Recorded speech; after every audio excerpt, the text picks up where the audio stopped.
तो यहां दोनों ही बातें हैं, सपने ही साकार होते हैं लेकिन सपने कई बार सपने ही रह जाते हैं अगर वो दिवा स्वप्न हो तो। कांग्रेस जिसको पिछले बार भी 12 करोड़ वोट मिले, क्या आप उसको खारिज कर सकते हैं? 9.7% से ज्यादा जिसको पिछली बार वोट मिले, क्या आप उस पार्टी को खारिज कर उसके बगैर आप दिल्ली तक का रास्ता बना सकते हैं? ये हम समझने की कोशिश करेंगे।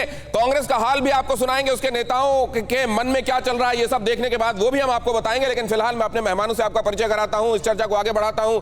शाजिया इल्मी हमारे साथ जुड़ रही हैं, प्रवक्ता है भारतीय जनता पार्टी की। अलका लांबा प्रवक्ता है कांग्रेस की, हमारे साथ इस चर्चा में जुड़ रही है। घनश्याम तिवारी प्रवक्ता है समाजवादी पार्टी के। चितरंजन गगन प्रवक्ता है आरजेडी के। भास्कर सिन्हा रॉय नेता हैं टीएमसी के। विक्रम सिंह यादव नेता हैं शिवसेना के। आप सभी मेहमानों का बहुत स्वागत करता हूं।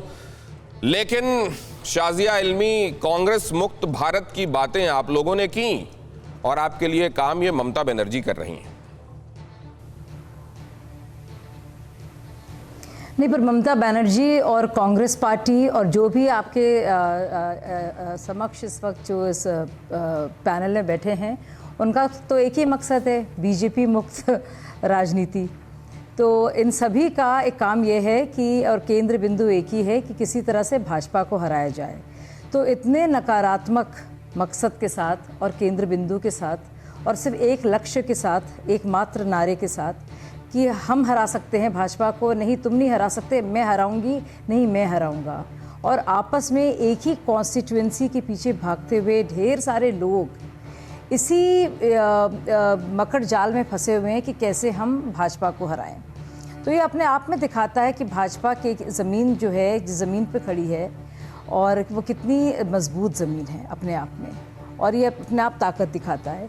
दूसरी बात मैं ये कहना चाहूँगी जो बहुत ज़रूरी है कि इससे भारतीय जनता पार्टी को, जब ये लोग साथ होने का भी दावा कर रहे थे और धमकियाँ दे रहे थे और एकता की जो उनकी दलीलें थी वो भी साथ खोखली नज़र तब भी आ रही हैं और अभी भी नज़र आ रही हैं, क्योंकि अब तो आपस में ही इनका वो सरफुटअव्वल देखने को मिल रहा है।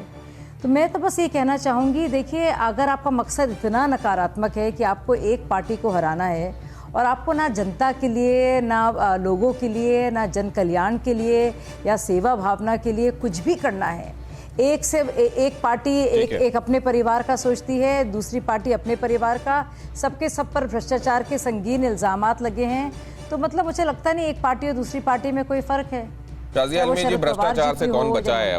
सवाल तो ये भी है ना कि जब दूसरे की तरफ एक उंगली उठती है तो 3-4 अपनी तरफ मुड़ जाती है। सवाल ये है, तो ये एक दूसरा विषय हो जाएगा। अभी हम इस पर टिकें कि क्या कांग्रेस को समाप्त करने की दिशा में कोशिश है? आता हूँ शाजिया जी, आता हूँ। ठीक है, ओके मैम। अड़ी सोमवार से शुक्रवार शाम 6 बजे सिर्फ TV9 भारतवर्ष पर। देश बनता है अपने नागरिकों से, ऐसे नागरिक जो अधिकार के साथ कर्तव्य पर भी ध्यान दें, जो सच्चाई का आदर करें लेकिन असत्य से लड़ना भी सीखें, जो सिर्फ जानकार न बने बल्कि जागरूक भी रहें। इस काम में TV9 डिजिटल है आपका मददगार लगातार, ताकि आप भीड़ का हिस्सा न बने बल्कि राह दिखाएं भीड़ को। देखते रहिए TV9 डिजिटल।